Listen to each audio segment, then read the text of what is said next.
우리가 예수님의 그 십자가 전형의 과정을 읽으면서 그 처절한 예수님의 육신의 상태를 자극적으로 극화시키는 영화 패션 오브 크라이스트 같이 어느 한 부분만을 과도하게 집중적으로 표출시켜가지고 안에든 속에든 진정한 내용, 그 진리를 토막내고 희석시키면서 카타시스 하는 것으로 왜곡시킬 수가 있습니다. 이 오늘 마태, 마가, 누가, 요한 복음서에서 예수님의 십자가 위에서의 그 십자가 7은 중에서 마지막 말씀 세 가지가 있죠. 엘리엘이 라마 사박다니 다 이루었다. 아버지 손에 내 영혼을 부탁하나이다. 누가복음 23장 46절에 나오지요. 이 마태마가 누가복음서에서 이 그 정황이 조금씩 다르게 기록되어 있습니다만 모순이 전혀 없는 것이 사람에 따라서 어떤 말씀을 강조하고 부각시키기 위함이었습니다. 특별히 누가는 예수님의 그 부르짖으심과 그 영혼이 떠나신 사이에 아버지 내 영혼을 아버지 손에 부탁하나이다 라는 말씀을 기록해 놓았습니다. 그 말씀은 요한복음 19장 30절에 나와 있는 것처럼 다 이뤘다라는 의미인데요. 인간의 행위 가운데 가장 고상한 행위는 모두 하나님이 애초에 우리에게 주셨던 그것을 하나님께 돌려드리는 바로 그것입니다. 하나님, 당신에게 주셨습니다. 여기 당신이 주신 선물을 다시 돌려드립니다. 저는 제 영혼을 이 본향으로 귀향시킵니다. 모든 우리가 예배 행위는 하나님이 우리에게 만들어 주셨던 것을 하나님께 높이 들어올려 드리는 것입니다. 그 레위기 7장에 보시면은 그 나오지요. 제사를 지내는 동안에 그 화목제죠. 화목제에서 제사장이 제물을 제단에서 높이 들어올리는 행위를 함으로써 하나님께 드린 것을 다시 하나님으로부터 받는 믿음을 표현하는 것입니다. 그래서 레위기 7장 28절 29절에 나오지요. 여호와께서 모세에게 가라사대 이스라엘 자손에게 고하라. 이스라엘 자손이라는 것은 오늘날 영적으로 우리 교회 우리들입니다. 화목제의 희생물을 여호와께 드리는 자는 그 화목제 희생 중에서 예물을 취하여 여호와께 가져오라 이렇게 말씀하고 있습니다.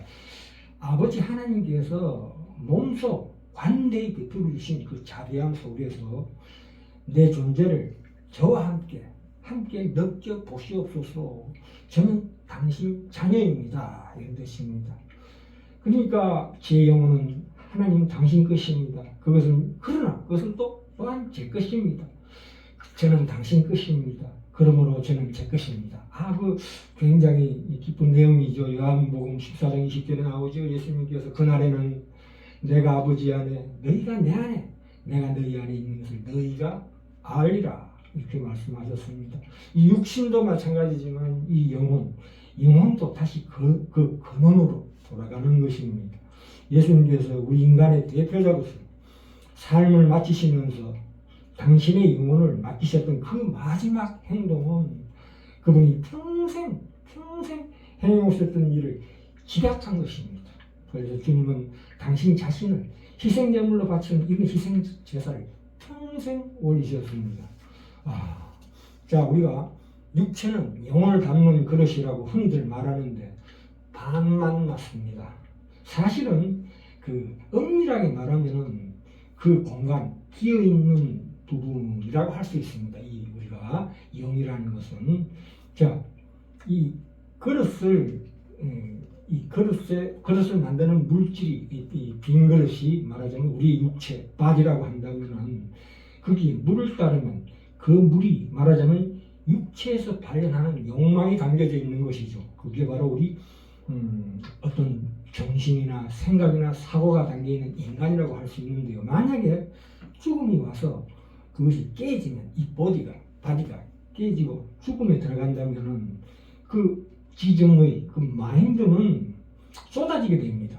그러면 그런 우리의 생각이나 사고나 개성은 어디로 가느냐 이 말입니다.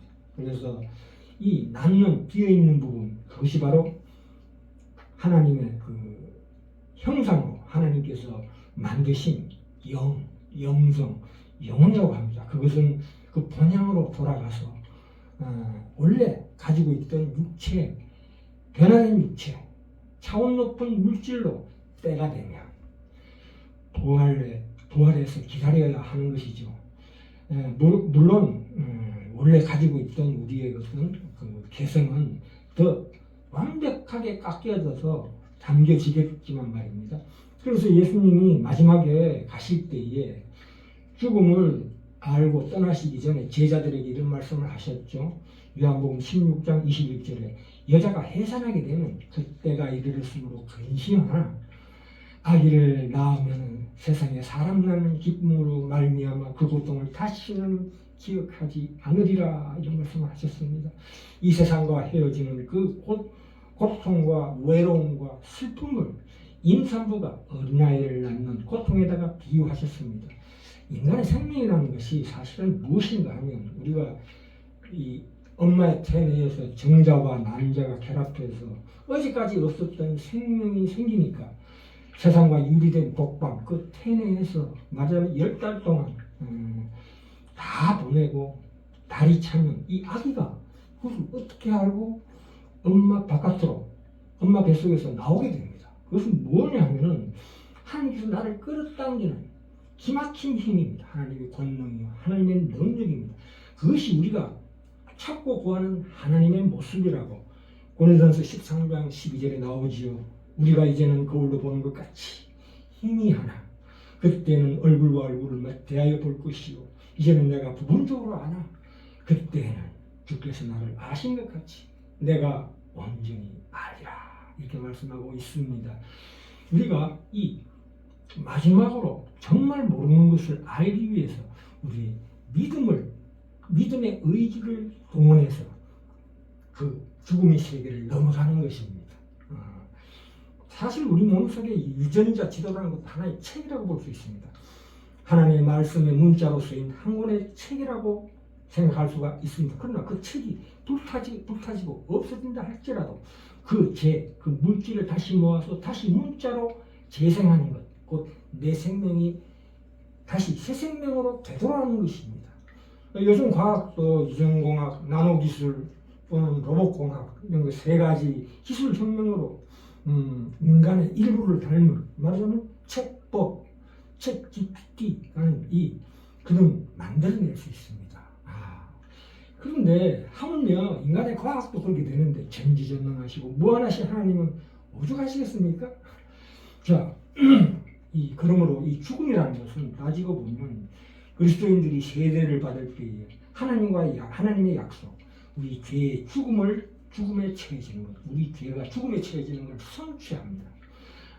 육체가 죽을 때야 비로소 이 하나님의 약속이 완성이 되는 것입니다.